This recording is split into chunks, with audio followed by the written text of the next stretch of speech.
সুস্থ থাকুন। কেউ কোনো সাম্প্রদায়িকতার মূলক আচরণ করবেন না এবং আইন হাতে তুলে নেবেন না।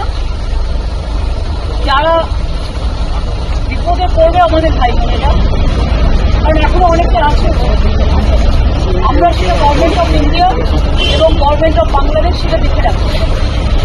গভর্নমেন্ট অফ ইন্ডিয়া যেভাবে বলবে আমরা সেভাবে। আর আমি সমস্ত পলিটিক্যাল পার্টি লিডারদের অনুরোধ করছি এবং বিশেষ করে সমস্ত জগতের সবাইকে, দয়া করে এমন কিছু পোস্ট করবেন না যাতে কোনো সাম্প্রদায়িক সম্প্রীতি এখানে নষ্ট হয়।